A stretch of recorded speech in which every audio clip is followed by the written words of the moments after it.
大家好，我是小诺。红糖发糕香甜暄软，大人孩子都喜欢。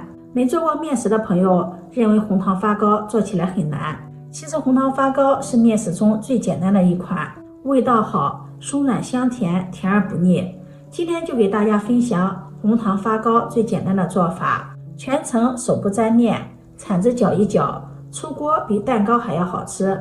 下面跟着视频一起看看我是怎么做的吧。首先准备100克的红糖，倒入大一点的碗中，再加入200克的开水，用打蛋器不停的搅拌，搅拌至红糖完全的溶解。再用密露勺把红糖水过滤到面盆中，把里面的红糖疙瘩给它过滤出来。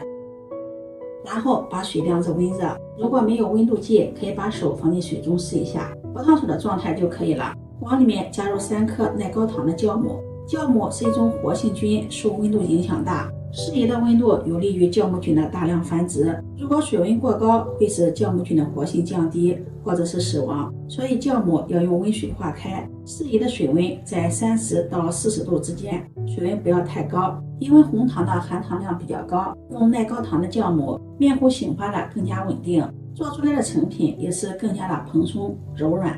没有耐高糖酵母的也可以用普通酵母，只是效果没有这种好。再打入1个鸡蛋，加入鸡蛋既能增加营养，增加蛋香味，而且做出来的发糕更加的蓬松暄软。用蛋抽继续搅拌均匀，把鸡蛋搅散，搅拌至酵母完全溶解。有很多朋友在做面食的时候喜欢把酵母放到面粉中，那样发出来的面团不均匀，而且发面比较慢。正确的做法就是用温水把酵母化开，这样发出来的面团既均匀，而且发面也快。搅拌至酵母完全溶解，往里面再分次加入300克的中筋面粉，边倒边搅拌，用铲子翻拌，翻拌成浓稠的面糊状。面糊的浓稠度非常的重要，一定要调成浓稠的面糊。如果面糊太稀，蒸出的发糕太软，缺少弹性。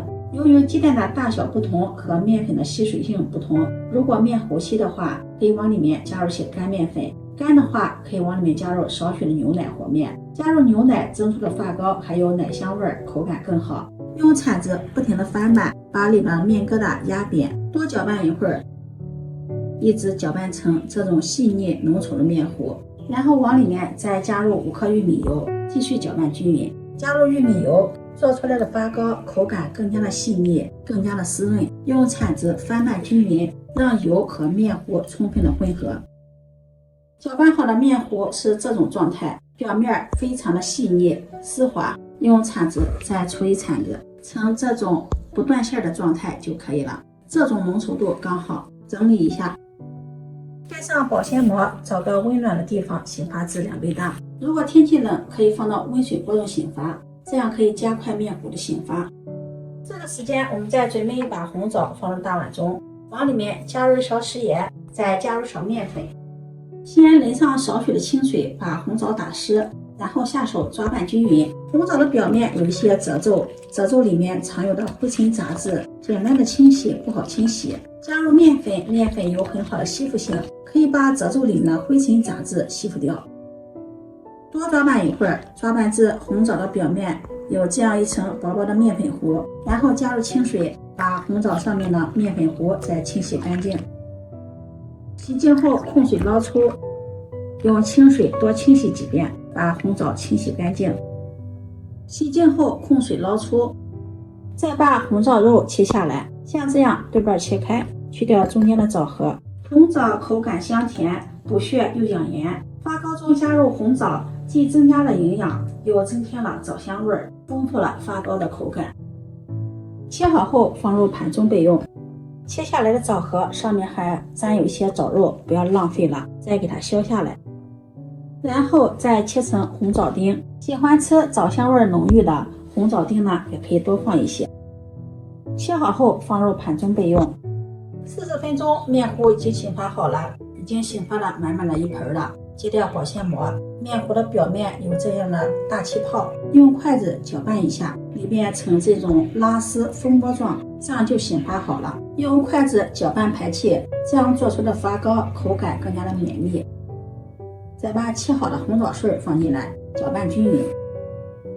接下来准备一个模具，我用的是8寸的模具，家里没有模具的也可以用盘子、用碗，在里面淋上食用油，用刷子均匀的刷开，四周也要刷上食用油。刷油主要是为了方便脱模。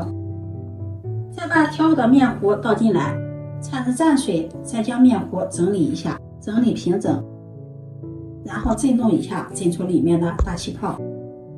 盖上保鲜膜，再2次醒发20分钟。20分钟，面糊2次醒发好了，揭掉保鲜膜，在上面再放上几个红枣片，这样好看又好吃。然后放到蒸锅里，盖上盖子，水开蒸30分钟。时间到，关火再焖5分钟。时间到了，打开盖子，一股浓浓的枣香味扑鼻而来，太香了。看一下发糕，蓬松又暄软，特别的漂亮。取出来稍微晾一晾，然后脱模。这样做的红糖发糕非常的蓬松暄软，按压一下立马回弹。再用刀切成小块，这样方便使用。